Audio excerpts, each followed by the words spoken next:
I don't think I'll ever smell the rain again without thinking of what she just said before she played. What a beautiful song. Well, I didn't know we were going to have visiting dignitaries this morning, so I feel like I'm probably up a creek already. I'm probably not going to preach. I don't think you could call this a sermon. Some time ago, I was preaching in a large church, and a student from Asbury showed up. And after the service, he came to me and he said, "I'm in deep trouble." I said, "Okay, let's talk about it." He said, "Well, my assignment for the weekend was to critique a minister." And he said, "You violated everything that we've been taught, and I'm going to get a terrible grade on this." He said, "Did you know you told 13 illustrations tonight?" I said, "Yes, I know I did." He said, "Did you know your message didn't have any points at all?" I said, I know that. I know that. And he went down through the list of everything preachers are supposed to do, and I failed on all of them. But I said, "Is there a blank on there somewhere for results at the altar?" That night, the altar was lined all the way across in the front seats. There has to be some time somewhere where we give a little bit to touching somebody's heart. And young people that are studying for the ministry or to minister to people, you can't help anybody if you can't touch their heart. That's the bottom line. And that's what I'm going to try to do today. I don't know if I can do this. It's going to be a hard job. And I've got who knows how many notes. I don't have computers, so I write my stuff out on big paper, real big, so I can read it. So I got a lot of notes here. I don't know how far we'll get. But I'm going to start by the help of the Lord. I think this is something we need. And I'm going to title the first part of the message is The Boy You Don't Want to Marry. Okay, so you see why I'm in trouble. The second part of the message, if we get to it, if not, I'll have to address it another time, is the girl you definitely don't want to marry. And so let's get started. The book of Titus, chapter 2. Titus, chapter 2. And we'll have to roll through this pretty fast. I've shared this only 5 times since the Lord gave these things to me. I'm concerned because a lot of our young people, I think, are entering into marriage sometimes unadvisedly. And we have a divorce record in the holiness movement that's not good. It's not good. And as I travel around, I'm finding young couples that aren't getting along and things aren't going well, and I'm nervous about the choice that some young people are making. It seems almost too soon and unadvisedly. Titus chapter 2 and verse 6. "Young men likewise exhort to be sober-minded, in all things showing thyself a pattern of good, or showing thyself a pattern of good works, in doctrine, showing uncorruptness, gravity, sincerity, sound speech that cannot be condemned, that he that is of the contrary part may be ashamed, having no evil thing to say of you." Heavenly Father, we pray today that you will please come and help us, because we're in need of help. And these young people are standing on the threshold of what is the rest of their lives if Jesus tarries. And there are many young people that are searching for their life companion. And I pray today that you'll help us as we give some practical advice, that your will would be done. And we'll praise you in Jesus' name. Amen. I think I want to call this friendly advice. Is that okay with everybody? Friendly advice. All right, maybe if it's not a sermon, everything will be better. All right. Matthew Henry says this, and I want to quote from him this morning. "Here is the duty of young men. They are apt to be eager and hot, thoughtless and precipitant. Therefore, they must be earnestly called upon and exhorted to be considerate, not rash, advisable and submissive, not willing and willful and headstrong, but humble and mild, not haughty or proud." And Henry says this, "There are more young men ruined by pride than any other sin." Young men should be grave and solid in their actions and manners. joining the seriousness of age with the vigor of youth. It will prevent sin and sorrow and lay foundations for doing and enjoying much good. Well, isn't that good and rich from Matthew Henry? I really like Matthew Henry a lot, and I've got his commentary. Sometimes Matthew Henry sleeps under my bed. My wife laughs about it. I've got Matthew Henry's commentary. Sometimes it gets shoved under the bed when she sweeps, and she said, I found Matthew Henry under the bed again. But it's good advice for us today. And Webster has a definition for a gentleman, and here's what it is. Webster says that a gentleman is well brought up, considerate, polite, courteous, a man of good family, having good qualities. And so that's from Webster. I've often said, if you don't have a Bible, get the Webster dictionary out, and I think you can get to heaven from reading it, probably. All right, let's get started. The boy you don't want to marry. Good boys don't just happen. They are made. Webster says they are well brought up.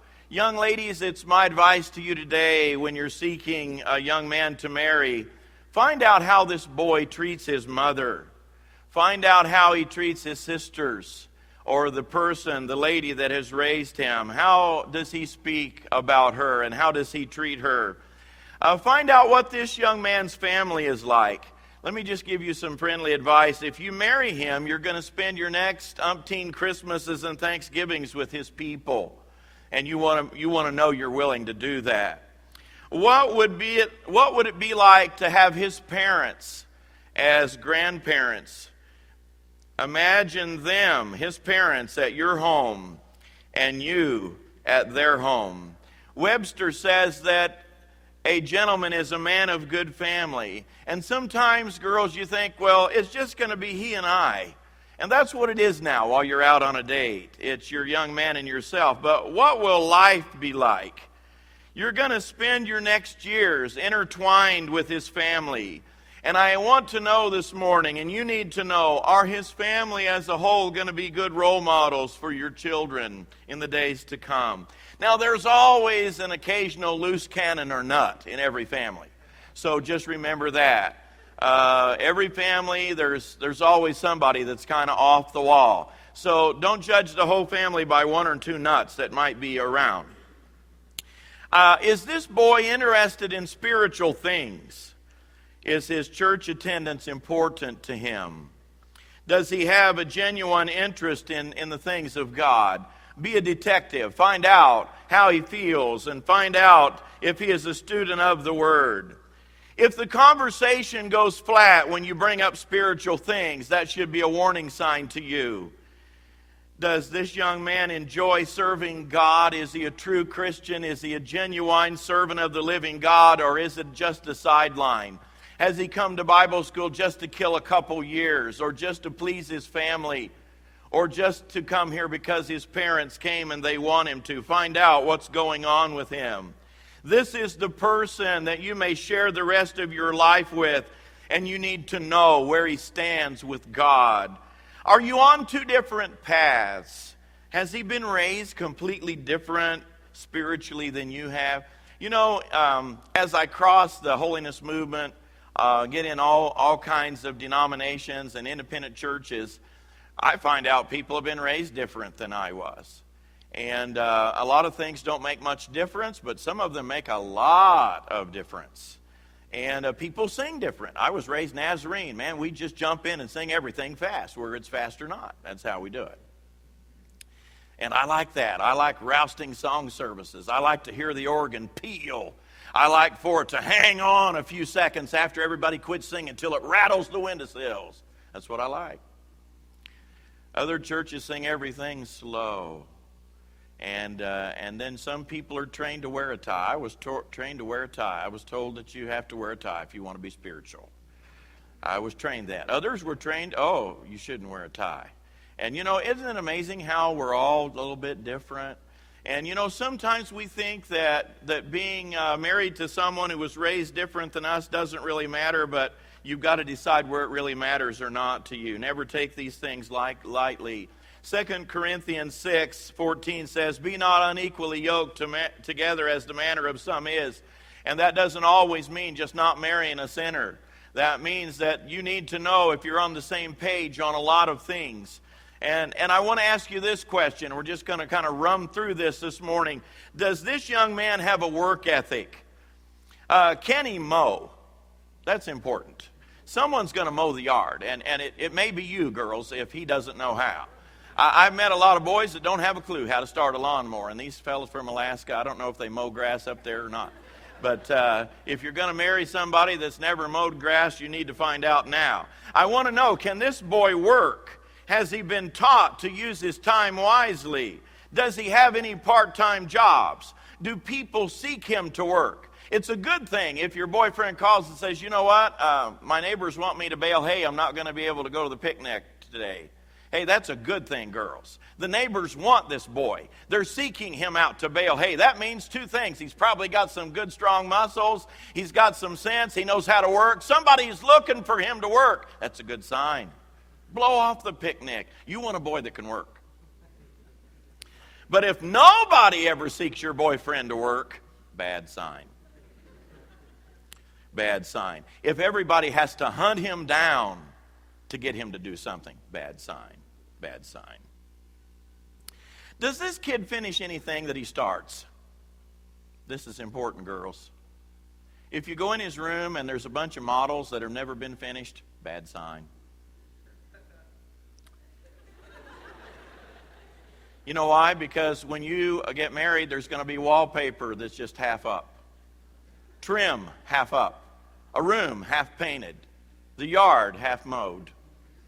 You got the picture? Okay, guys.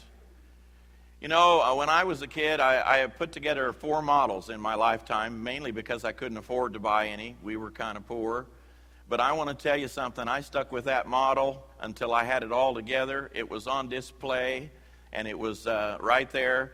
Anything that I've ever started, my wife will tell you, it always gets finished. If I start a project, I'm going to stay up night and day till it's done. One night I woke up at 10 o'clock. I said, "You know what? I'm going to remodel the kitchen." She said, "Okay." I said, I'm going to do it now, right now. I'm going to start right now. She says, "Okay, honey." So I got up and I tore into the kitchen.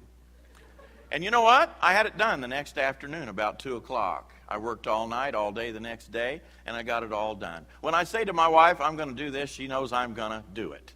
I moved to a church. I said, "You know what? I'd like to remodel the parsonage." They said, "Okay. Oh, that's good, Brother Mitchell. That's good." The next Sunday night, I had open house on the newly remodeled parsonage. I worked day and night, got it all done. One of the board members said, "Brother Mitchell, from now on, when you tell us you're going to do something, we believe you." I moved to a parsonage, and on the second floor was all the material to remodel the upstairs bathroom. And I said, "What's all this?" They said, "Oh, we bought all this to remodel the bathroom." And I looked on the tag, 1974. This was 1986. And so the next afternoon, I remodeled the bathroom. And got it all done, and a lady came, and I said, "Hey, would you like to see the bathroom? I just got it done." "Oh," she said, "you're kidding me." I said, "No, it's finished." She went up, she looked, she said, "Where's your magic wand?" You know, it's good to know that somebody's going to finish something they start. Girls, and it starts out when they're this age right here. Okay, don't forget it. Does this kid do anything willingly, or does he do everything at gunpoint almost? Is he all about his next toy? Laugh all you want. Laugh all you want. I saw a girl handing a baby up in a giant four-wheel drive pickup with tires as tall as me, handing her baby up to this kid. And then he pulled her in.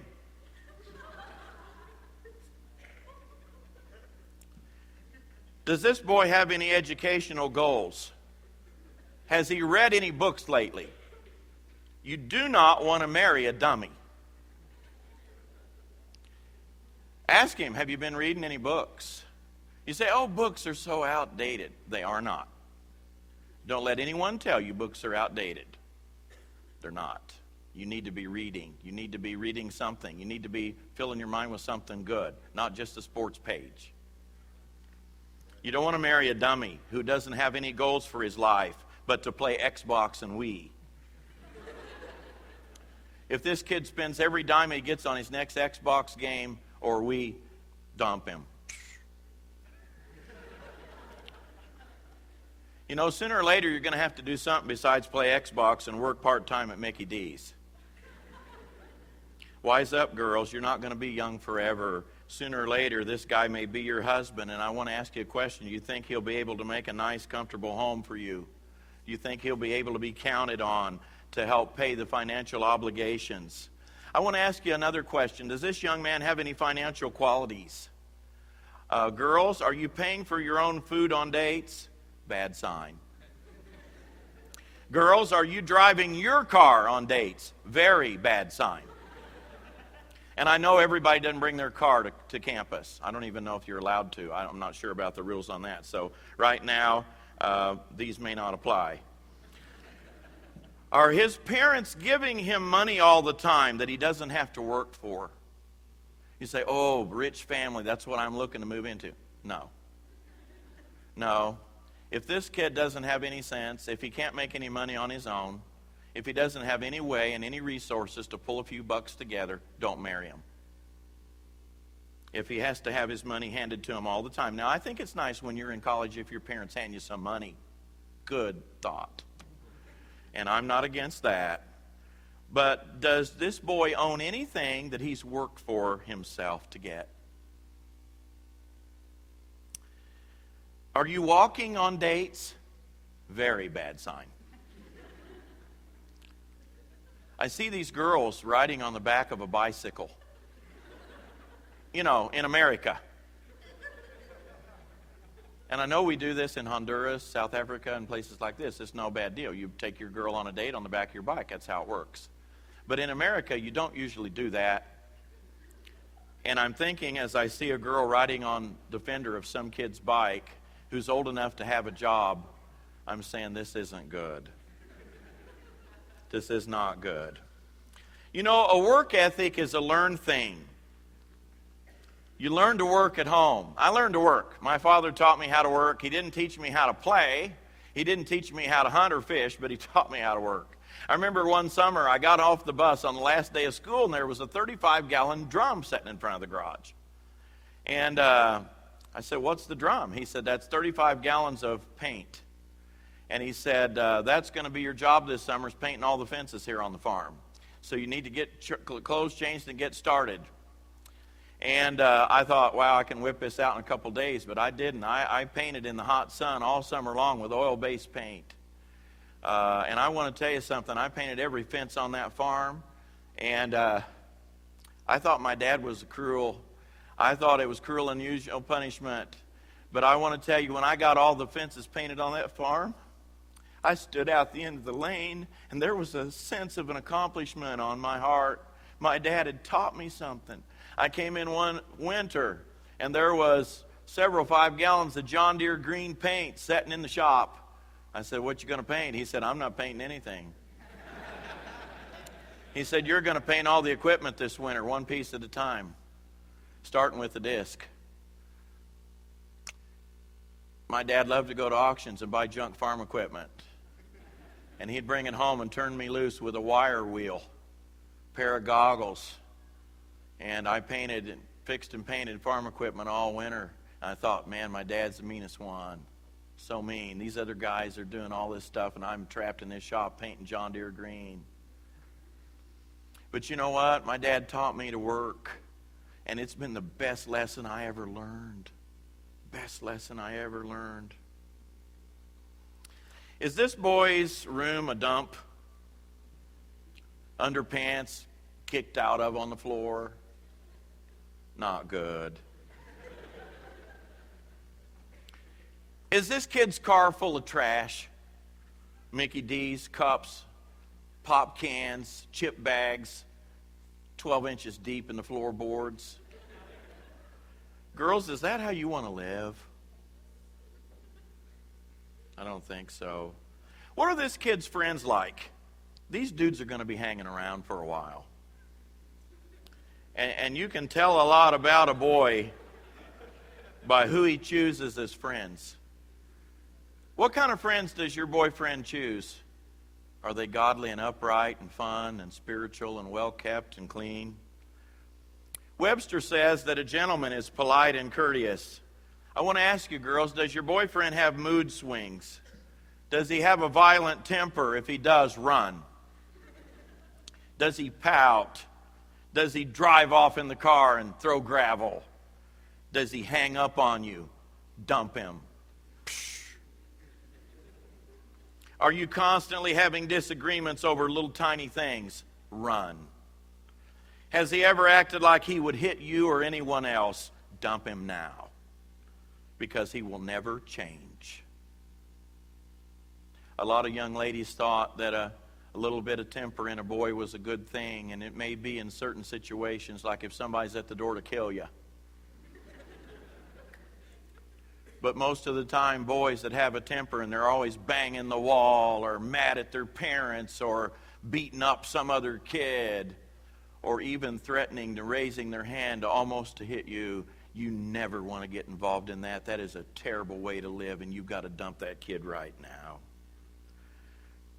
Does he spend a lot of time mad at his parents? Dump him now. Does he spend a lot of time mad at the teachers? All the professors are all bad. They're always doing him in. Dump him. Has this kid been fired from several jobs? Dump him now. Is he polite and kind, or is his kindness just date kindness? As the relationship goes along, young ladies, and begins to lengthen, all these questions need to be answered by you. Does this boy respect women in general? Do you see him opening the door for older ladies or other young ladies when he sees them approaching? His sisters and mother and teachers, does he respect them? Does he respect you as a young lady? Or are you just like one of his buds that he hangs around with? Does he treat you with respect? Is he forward with you? Does he pressure you to be sexual? A good boy doesn't go there. Don't ever forget that. Someone who pressures for sexual favors should be avoided like the plague. Girls, you've got to remain in the driver's seat to retain your purity. You're gonna, if you feel uncomfortable with the young man you're dating, it's time to dump him.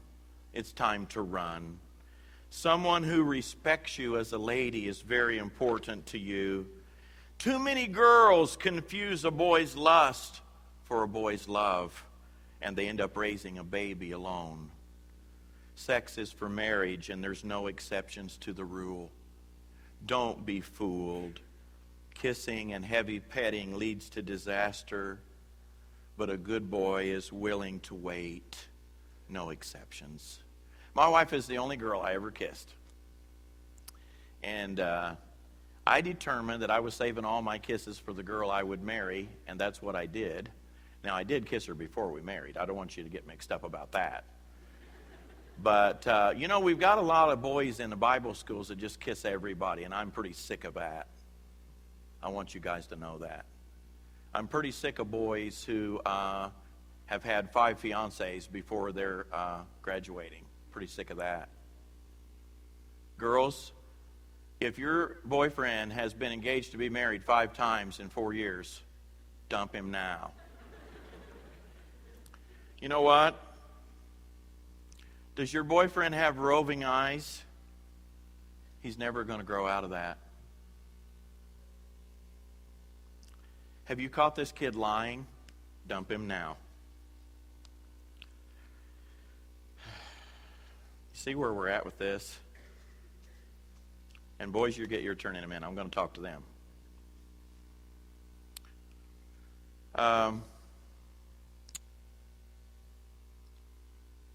Let's go to this, and I may come back to something I just almost said a minute ago. Personal appearance. Does this kid ever dress up? Or does he just do it because it's school rules? Find out what this kid looks like when he's at home and when he's at his home church. That's the real boy. The real boy is how he goes to his home church looking. Hello? Everybody looks sweet today because they have to. But what's this kid look like when he don't have to? That's important to you girls. You know what? It's important to you. Does this kid ever dress up? Does he smell good? Or does he go everywhere looking the same? Does he have church clothes, and does he wear them to church? Some boys, about all they got is tennis shoes and grungy jeans and stuff. You know, that's not church clothes. And if you want a young man that looks nice, just hide and watch and see how he behaves when he doesn't have to do what he's supposed to do. Okay. Does this kid get a haircut without being reminded by somebody? This is important. Shaggy-headed kids aren't good. And you want a young man that his personal appearance is important. He's getting a haircut even when he don't have the money because he knows he needs it. And he is not being hounded by his ma. If you're saying, well, I got to go get a haircut. My mom's on my back for 2 weeks. Not a good kid. Don't marry him. You're going to be married to a shag. Does this boy take pride in his appearance? Do you really want to spend the rest of your life with a slob? And if you do, that's your business. But these things are important. In order to attract a boy that you want, you yourself, girls, are going to have to exhibit like qualities. Dress modestly, dress neatly. You don't have to look like a rag bag. You can buy your clothes at Goodwill and look real sharp and neat. I'm just telling you, I know. My wife does this. I can't afford to buy her all kinds of outfits, but hey, we go to Goodwill, I can fill a cart for her. And she's always happy with that. I do buy her some new stuff from time to time, but she knows how to dress modestly and neatly, and she does a good job. Young ladies, you need to keep a nice room and help at home and be smart and be thrifty and learn to do and show interest and have goals and set priorities and don't budge on the important stuff. Girls, if your family is goofy, filthy, or uncouth, admit it.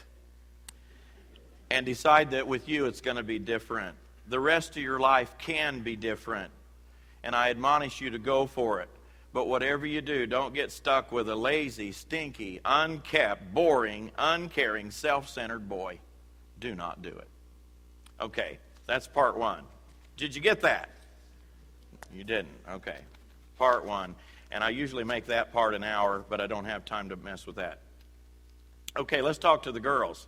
This is the girl you don't want to marry. Now, much of what I just said to the guys can be turned around, and the same principle applied to the girls. And I want to talk to the boys again for a little while, and I want to say this to you guys. There are young men here this morning that have not had a good home life. They have not had a mom and dad who were truly in love. A home that was truly happy. But you've suffered through divorce, live-ins, shack-ups, step-parents, mom's boyfriends, dad's girlfriends have been in and out. And it's been a mess that's left you heartbroken and emotionally shattered. Some of you boys have had church-going parents that really weren't in love. And they did not set the example for you that they should have. They've tolerated one another in the home, and your home has stayed intact. But in your heart of hearts, you knew that your parents' marriage wasn't all that it should have been. Some of you boys have been abandoned and thrown from pillar to post. You've lived with a grandpa, a grandma, an aunt, an uncle, a foster home, a guardian. And you may be saying within yourself, what am I going to do? How am I going to turn out? Who will I marry? Who will want me? I don't have a Christian home to take a girl to. I don't have Christian values to fall back on. I don't have the things that I need. What will I do? And how will I find a girl who will love me and be my soulmate for life? You're sick of brokenness and you want a better life. Let me just tell you, you can break the cycle. You can have a godly home. You can find the right mate, the woman that you'll spend the rest of your life with. And good marriages just don't happen by accident. You've got to work at it.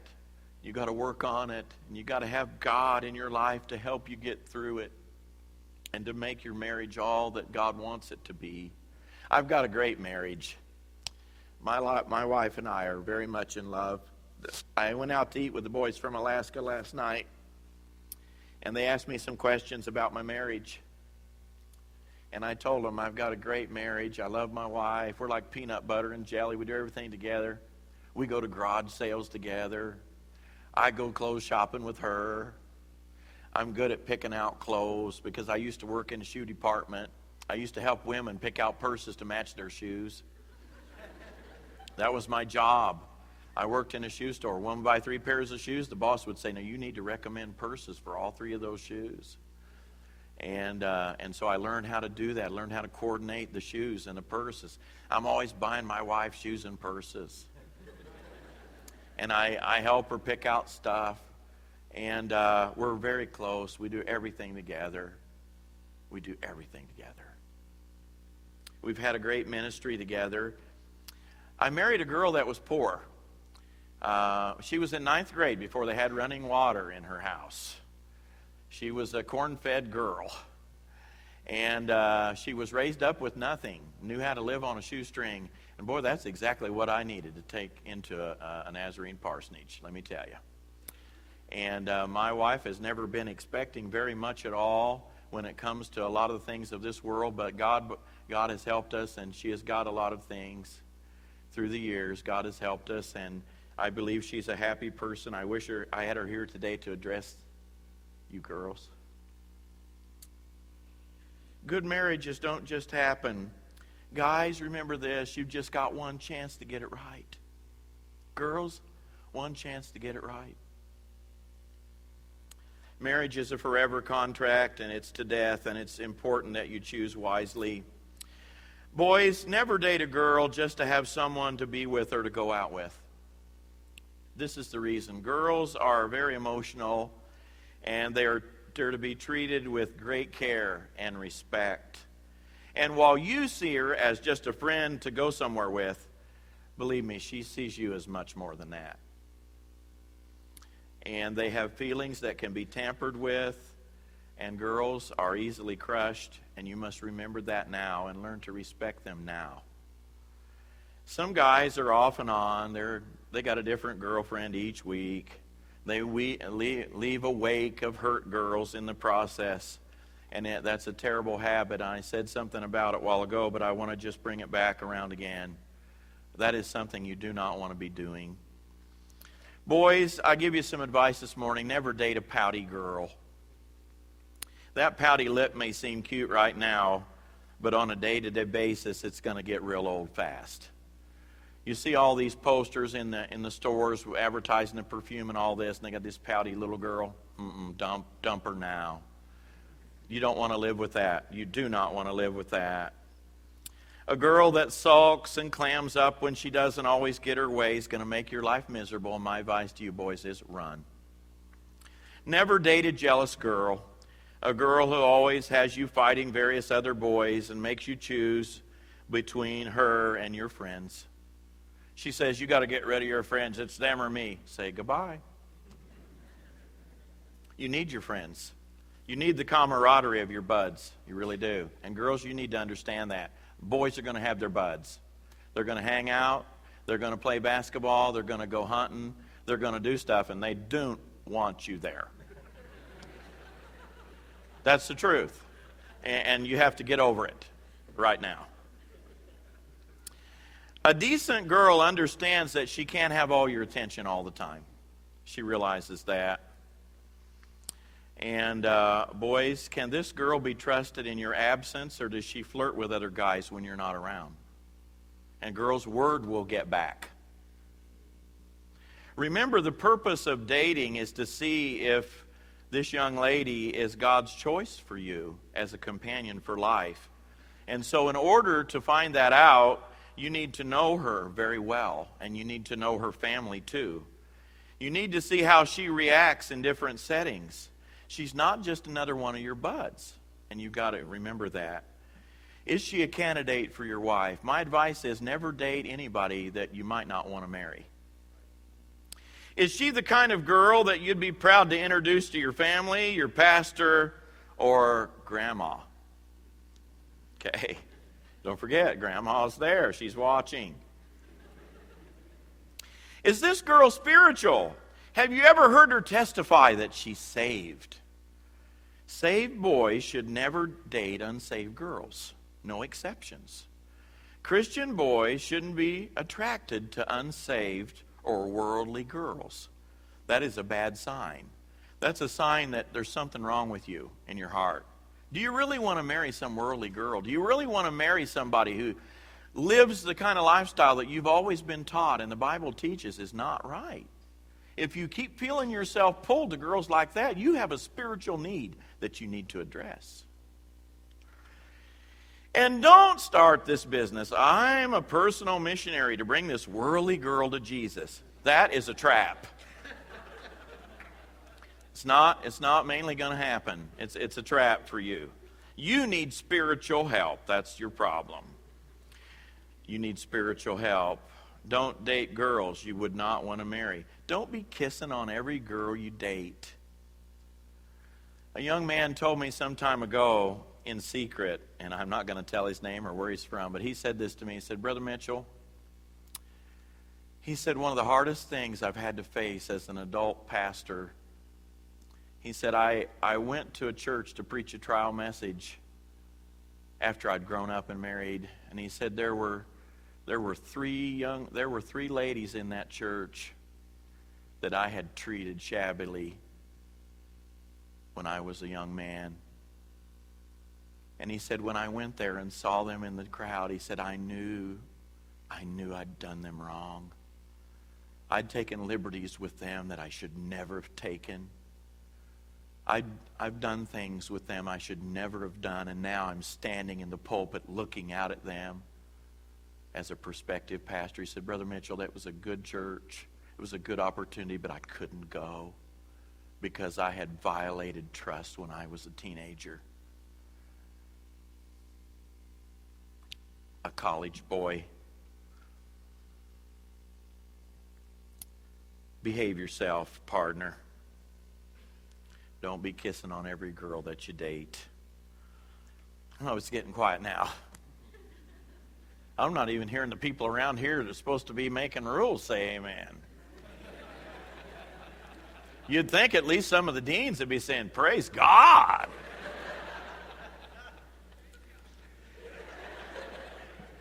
You know, you need to get to know your girl very well because kisses become meaningless when you give them out in a thoughtless, unmeaning way, an uncommitted way.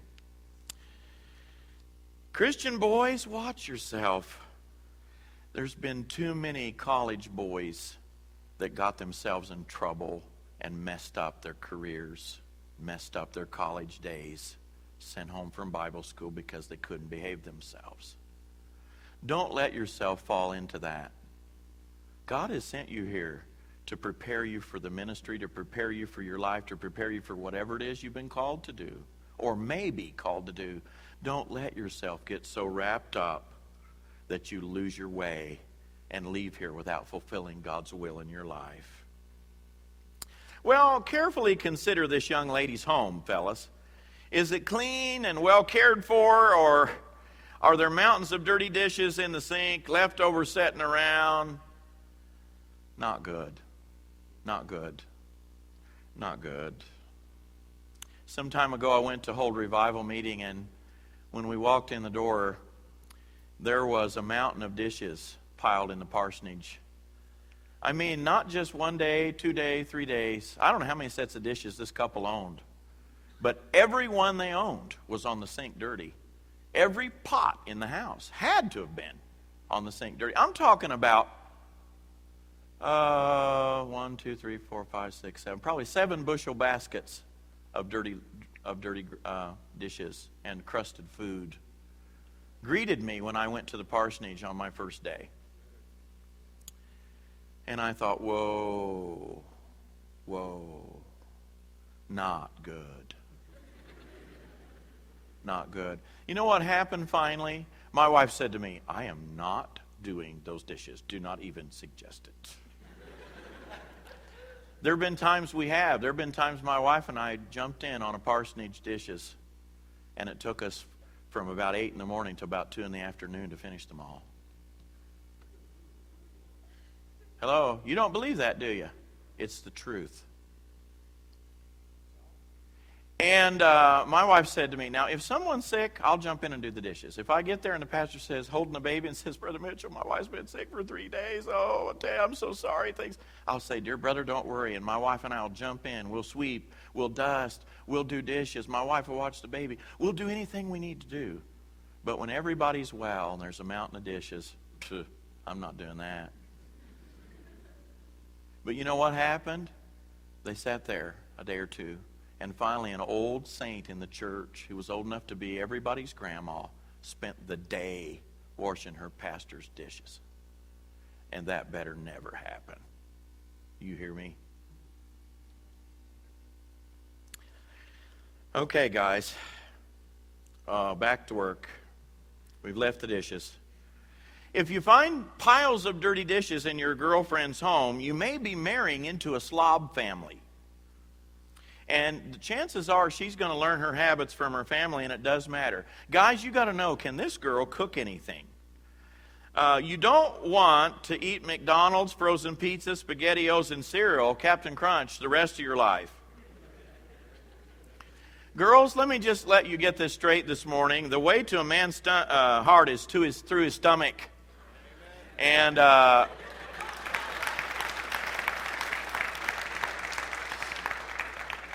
it's just true.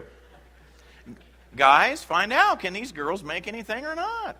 If they bring you back brownies they made while they were home over the weekend, good sign. Good sign. Does she show an interest when you happen to be with her family of helping her mother with the meals? You know, sooner or later she's going to need to know how to make the stovetop stuffing. Does your girlfriend like to look at cookbooks? Does she love Taste of Home? That's a good sign. Girls, get your Taste of Home. Put it on the top of your stack of books. Carry it everywhere.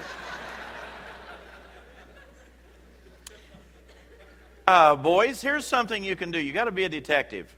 Invite the girl to your house and see if she offers to help your mom in the kitchen at mealtime. I didn't know I was a detective, but when I was about 17, I invited who is my wife now, to come home with us for dinner. I said, Mom, is it okay if Deborah comes home for lunch? She says, yeah, why not? So Deborah came, and this is the first time she had been in our home.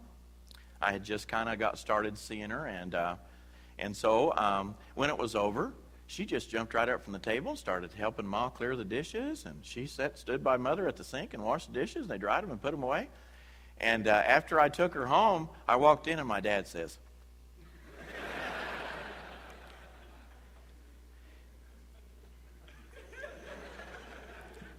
if she lets everyone wait on her like a queen, chances are she is, and you will be her servant. Boys, it doesn't hurt you to help clear the table.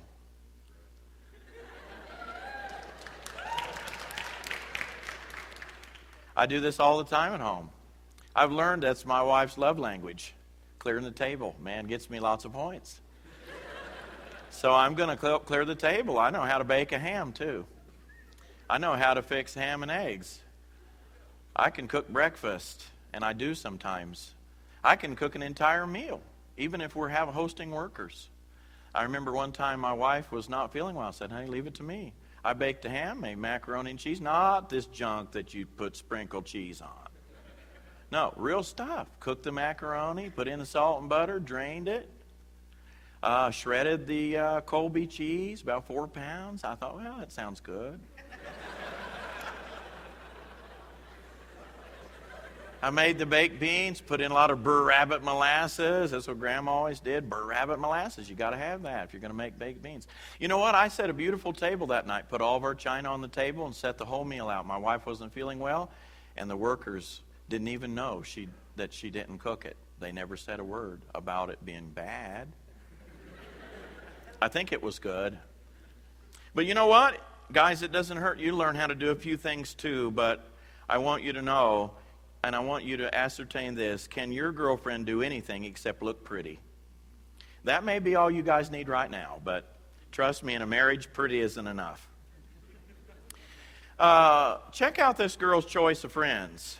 What are they like? Are they a little bit too gabby to suit you? Girls, don't tell everything that happens on your date to all your girlfriends, because they're going to text all their girlfriends, and their girlfriends are going to text their boyfriends, and pretty soon everybody knows what went down. And it's not wise. It's not smart. What happens on your dates and the things your guys bear their heart and tell you, don't be putting it on Facebook. Not good. All right. Let's talk about this for a while. Can your girlfriend do anything? Does she know how to do laundry?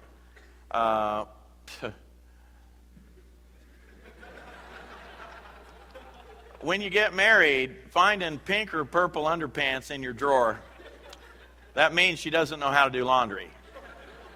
It means the underwear have gone in with the purple towels, and now you got to wear pink underpants for a month, 2 months. And it's not going to work out too well. You need to find out that your girlfriend has learned how to sort the laundry. Hey, I know how to do laundry. I know that my white shirts never, listen to me, never go in with anything else except another white shirt just like it. Bottom line. That's right. And I've learned a lot of things through the years about laundry, and your girlfriends need to learn that before they marry you and ruin all your nice clothes that you've saved up to buy. Stafford shirts are expensive, and we don't need some girl messing them up. How does the girl and her father get along? This is very important. Good girls have good relationships with their daddy. Is her father henpecked and domineered? Uh-oh. That's what her mom's like, and she may be like her. That's the bad news. You know, I have a wonderful mother-in-law. Mama Lyons is wonderful. And really, I know what my wife's going to be like when she gets old because I got Mama Lyons. And my wife is just like her mom. I mean, just like her. So I look over at Mama and say, well, there's Deborah in 40 years. Does your girlfriend spend her time wisely? Do neighbors and friends seek her to help? Seek her to babysit? Does she call you and say, you know, I wish we could go out tonight, but I'm making a wedding dress? Hoo-hoo, good news. I'm sewing an outfit for choir tour. Or I'm sewing costumes for the Christmas program. That's wonderful news. A girl that knows how to sew on a button is wonderful. A girl that can make some repairs on something till you can buy something you really need again is a wonderful talent to have. Are parents seeking your girlfriend out to watch their baby? Is she good with that baby? Is she motherly towards it? That's a good sign. Or you go over there and she's got the kid tied in a chair, talking on the cell? Bad sign. Bad sign. Does your girlfriend spend her money before she makes it? Very bad sign. Does she order the largest thing on the menu every time you go out to eat? Bad sign. Does she pile food on her plates at buffets, then throw it away untouched? Very bad sign. Because someday she's going to be throwing your food away that you bought. You might be marrying into a waster family. Buffets are meant for you to eat all you want. So that's why you go and just get what you want. Now, I didn't eat all my salad yesterday, Brother Avery, and I'm so sorry. But the reason I did, because they brought it to me. I didn't fix it, and it was a big one, and we were talking, and I was doing most of the talking, as you might well imagine, and I just didn't get it all. I didn't get it all. Last night, the boys from Alaska took me out, and they were asking me so many questions, I couldn't eat my fries, and some of them got cold. and I wasted them. But I'm not a waster person. I usually mop up. Okay, let's hurry. Don't marry a waster. Does the girl save any money? Does she have a savings? It's nice to know you're marrying a girl that may have a secret stash. Some time ago, my wife and I were out, and because we're in an evangelistic field, we never know what we're going to get paid, and sometimes we cry when we get our check. We cry for joy because it's more than we ever dreamed, and we're so happy. Other times we cry great tears of sorrow because our check doesn't even meet our expense, and we know we had bills that week and it's not going to happen. And I remember some time ago, I just filled up the gas tank, and we still had a day or two where we were going to be before we got paid, and the church wasn't furnishing our meals, and they didn't say anything to us about helping us, and we were having to eat on our own. And I said, honey, I got some bad news. I said, I got good news and bad news. She said, well, give me the good news first. I said, the good news is we got a full tank of gas. Oh, she said, that's good. That's good. We're going to get home okay then. I said, that's right. It was Friday. So we only have Friday and Saturday and Sunday. Then we leave Sunday night. So if we don't go too far during the day, we'll have enough to get home. Okay, that's good. I said, the bad news is we're down to $17. And I don't have any money at home in the checking account to draw from right now. She says, oh, okay. She pulls out her purse. She starts digging in there, throwing out wadded up money. Wadded, not folded. All my money is 100s, 50s, 20s, 10s, 5s, 1s. That's how I arrange it in my billfold. And hardly ever hundreds in there. But that's how it goes. The 100s are in the back, the 1s are in the front. That way when I open my billfold, all people see is the 1s. It's all arranged. I arrange it every morning when I get up. I arrange my money in my billfold. I'm all about my money being arranged. And but my wife, she gets change back from Walmart. She crushes it like this and then stuffs it in the bottom of her purse. That's how it goes. And so we're driving along here, and out are coming the wadded bills, and she's folding them out on her lap. That girl had $77 in the bottom of that purse. I said, we are going to McDonald's. I like a girl like that. Surprise stash. Surprise stash. What does this girl's room look like?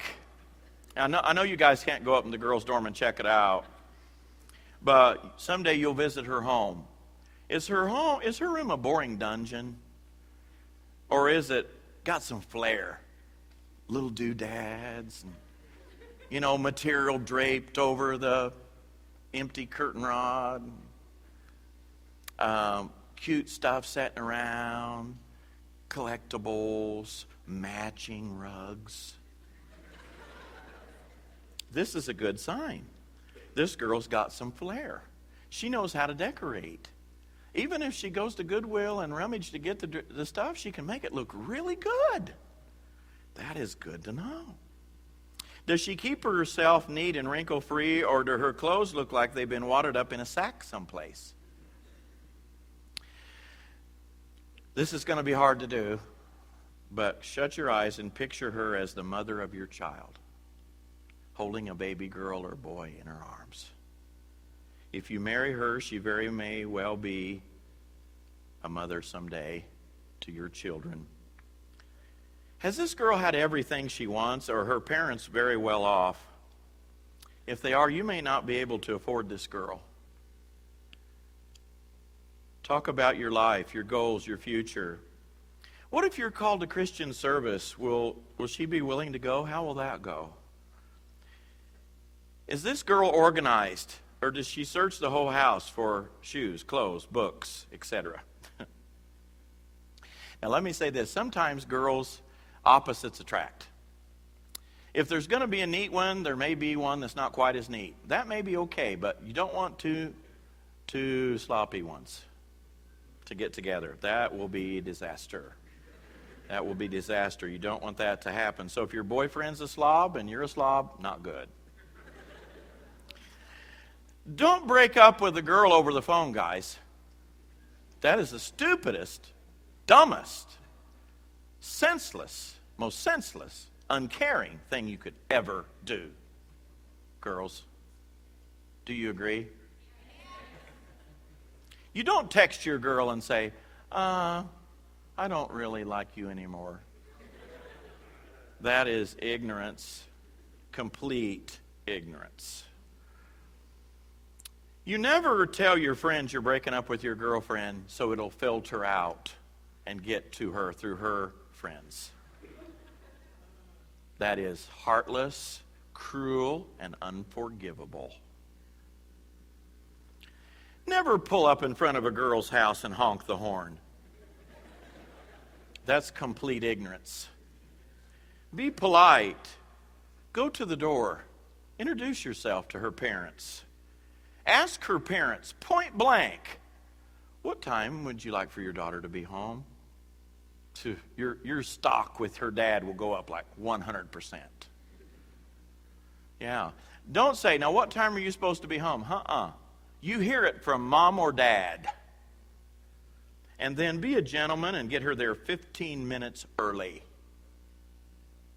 End of story. Parents feel better about a guy who's considerate of them. You're on their turf now, big boy. This is their baby girl you've come to call on. You got to wise up. I remember one day this big, tall, lanky boy. There's some of those too. This big, tall, lanky boy comes to the door. He says, "Is Krista home?" I said, "Yeah, she's home. Who are you?" I looked at him kind of suspiciously. He told me his name. I says, "Well, I don't know you, young man, but just give me a minute." I left him on the porch. He didn't get invited in. I went upstairs. I said, "There's a big, tall, lanky boy at the door. Do you know him?" She says, "What's he look like?" I described him. I said, "Go look at him. We have a balcony in our house that you can stand on and see who's at the door, and they can't see you." She went to the door. She says, "Yeah, I know him." I said, "What do you think of him?" She says, "I really don't know him too well, but I don't think I'm interested in him at all." I said, "Well, he wants to see you." And she says, "Well, Dad, I don't mind visiting with him, but I don't think I want to, I don't want to get anything going with this kid. I don't know him very well." So I said, "Okay." So I went back to the door and I said, "Krista doesn't want to see you." No, I said, "Not really." I laughed.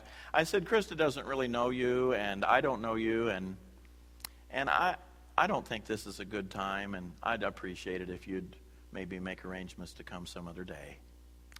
He said, "Okay." I never saw this kid again. I'm tickled to death. That's not how I want to meet a kid. I don't want to meet him that way. Another day, I saw a picture of some kid on her dresser.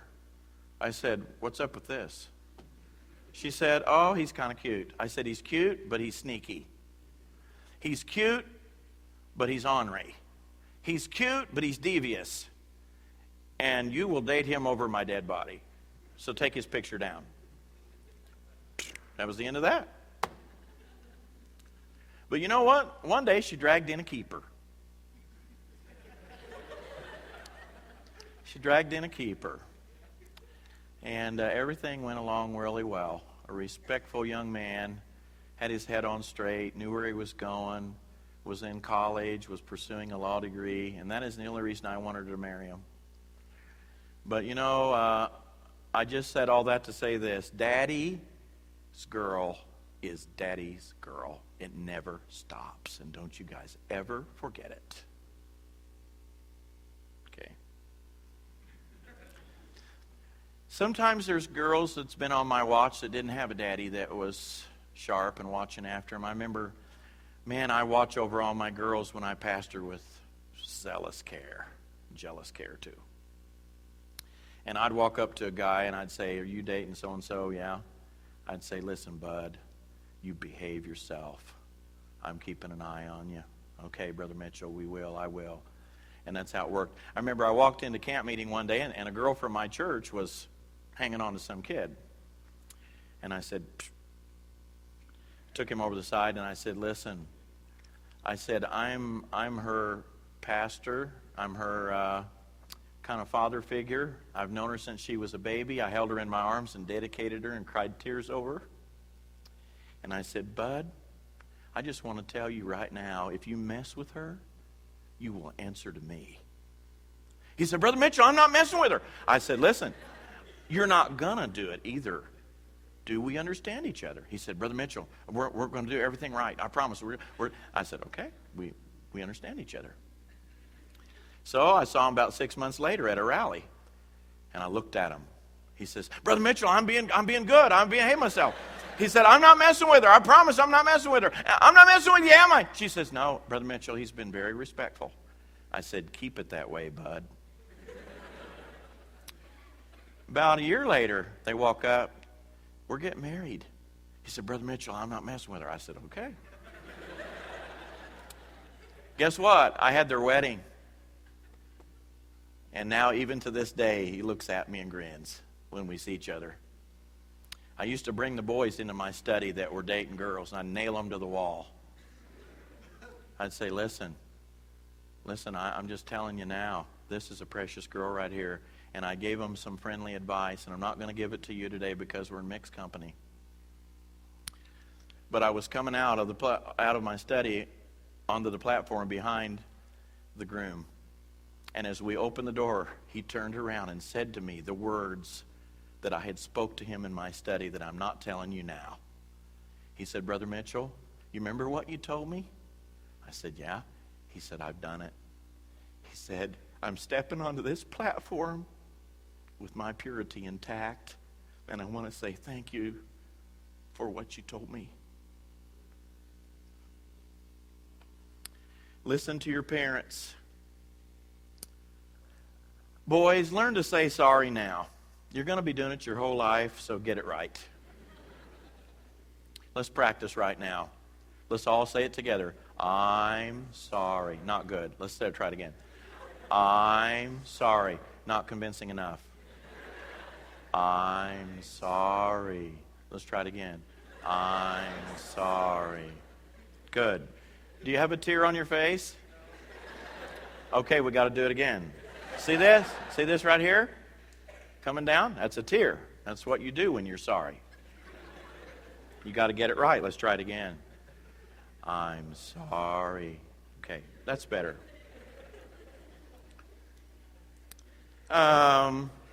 Don't start out wrong. If your girlfriend doesn't like your parents, that's not good.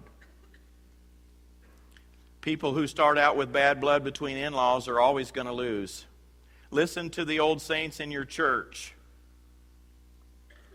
Listen to your pastor. Listen to the people that are around you. What they think about you and what they think about your relationships is very important to you.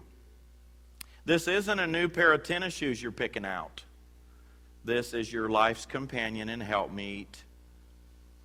And you've got to get it right. You've got to get it right. Okay, last but not least, and I mentioned this earlier, girls like shoes and purses. Get over it. It's the bottom line. Their closet is always going to be full of shoes and purses. When you go on trips, there's going to be 12 pairs of shoes in boxes sitting by the door for you to load. And they're all necessary. Don't say, do we need all these shoes? They need them. That is a dumb question. When you're hanging her clothes in the car to go on a trip, don't say, do you really need... Don't say, honey, I'm so glad that you've chosen all these nice clothes to take on our trip. It's the best way to go. It's the best way to go. Guys only need 2 pairs of shoes. They're jogging shoes, or maybe 3. They're hunting shoes, and they're church shoes. Girls need 10 to 20 pairs of shoes, minimum. Minimum. And that is the end of my talk. This is not a sermon. I want that left on the recording. This was not a sermon. This was 30-some pages of friendly notes. Let's stand together, shake hands, and be friendly. You're dismissed. We're glad you joined us. God's Bible School and College prepares students for lives of ministry wherever God calls them. This content is possible because of the generous support of friends like you. To support GBSC, visit giving.gbs.edu. Thank you.